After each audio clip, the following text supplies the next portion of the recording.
I mean, I get it, but lobster ain't nothing but a bigger I crop. don't get it. As I found out, it used to be in Maine. It used to be served to prisoners. It was like literally food for the prisoners. Then, just like the po' boy, all of a sudden, it's like these nickel sandwiches became, they're now worth $16, $17. Like it was just, it becomes this local food becomes this big delicacy, and now I did look at it. As you were about to say. I always saw it as a big crawfish. Yeah, it's a big crawfish with no taste. Because you got to dip it in butter to get some taste. Hey, didn't Walter mention something about taking somebody to a Branford Marcellus concert? No, they were talking about their that's later. They're talking about okay. They are talking about their dates, but let me state this whole Lobster Diablo thing, you have to order it a day ahead of time. Yeah. And Walter being Walter, think he wants to be Mr. Hero. And he said, "Hold on, let me talk." And he goes and talks to Enrico, I guess the server. Yeah. And he offers him. Isn't it always Enrico? Yeah, $25 to give him this dish to them. And for some reason, $25 is successful. I just don't think it would happen, especially if something that's been ordered a day in ahead. But I have to say this.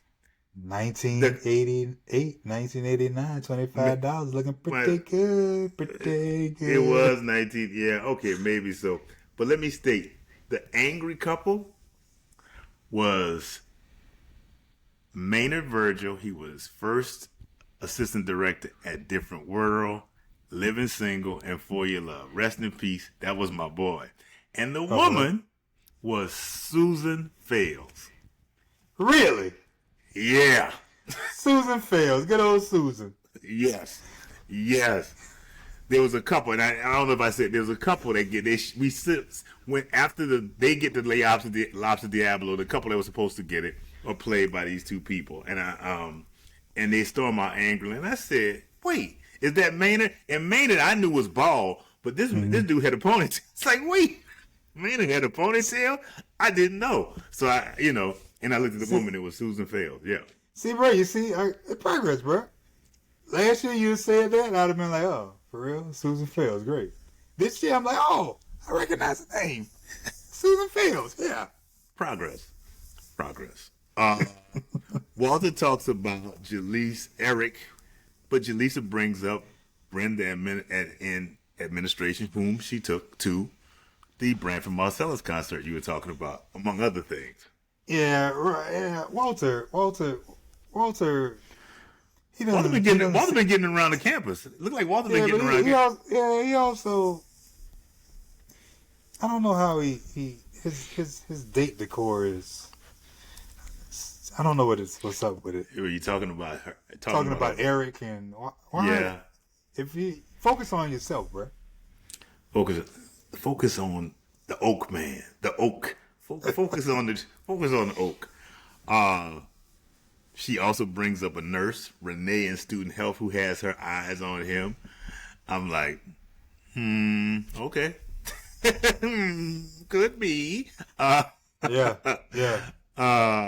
And suddenly, although Jaleesa is showing that she been paying a lot of attention to other people herself. Yeah, it look like your nose ain't staying on you've been kind of nosing around campus yourself.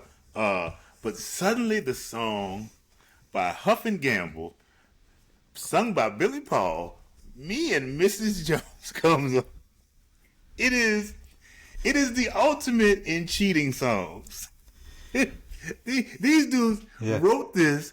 They said when we would leave our office sometimes go get lunch at this cafe, we saw this dude who used to come down there with somebody who wasn't his wife every day. That song was literally written by the dude who was cheating on his wife. And Walter wants to dance. It's like, we can't dance in here. Yeah, it was old school too. They did the old school slow dragging too. Slow drag. Because, man, she fell right into Walter's shoulder. I was like, damn. I was like, yeah, she was. Hey, bruh, let me tell you something.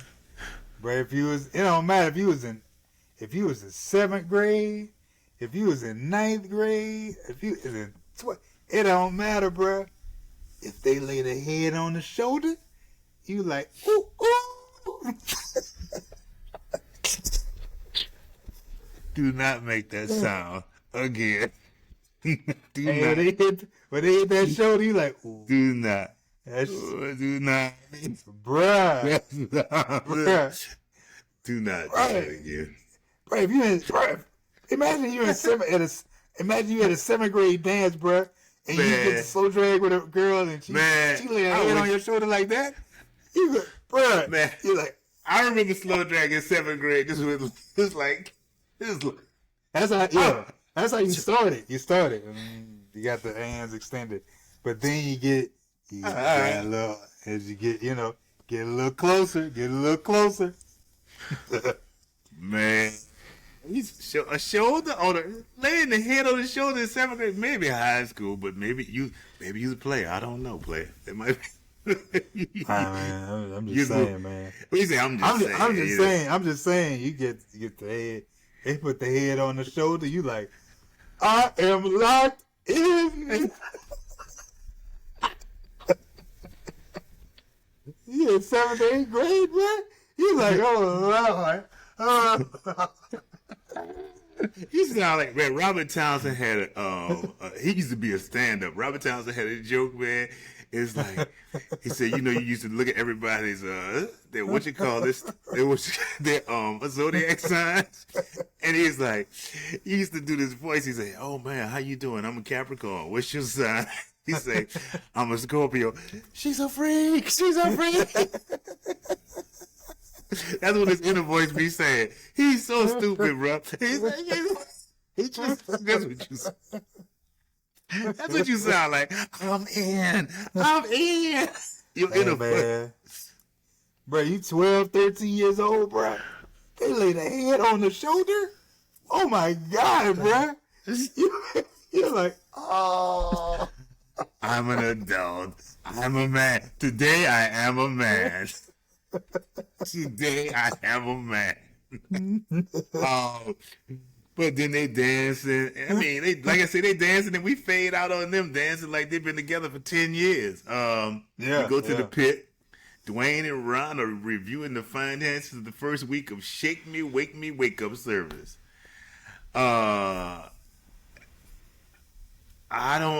This is a lot, but what they realize, they make $240. I think after their overhead, they made $240 for the week. And they figured that we about $2,200 away from our motorcycles. And it's like, this is a whole hell of a lot of work. This is a whole hell of a lot of work. When I as I'm listening to it and thinking about it, that's a pretty that's pretty true, and that's true to form, because in the beginning you thinking you about to make all this money, and then that reality set in, and you like, man, maybe we just get the helmet. And that's what they did. Why don't we just get a helmet? We get them leather jackets, and just lie. Basically, just tell lies. And then why go to it? We could just tell lies. We go to Gilbert Hall to find Jaleesa. Freddie's out front, and Jaleesa returns from her her meal with Walter, her 5 o'clock meal, to an eager Freddie. And Jaleesa is like, this man. Wasn't Freddie dressed in like her pajamas or something, bro? Maybe. I think it was like 7 o'clock, bro. Hey man, they got a 1 a.m. curfew. I can't be shocked. And she's a freshman. Who knows? Oh, here we go. I'll wait. That curfew thing, that's coming up. I'll be talking about that. That foolishness. Freddie says, Eric is done in her Elmira. She sounds like Elmira again.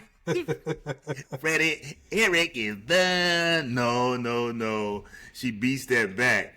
But then she goes back up to the room and start imitating Walter like she all caught up and stuff like that. I mean, we do all know how this is going.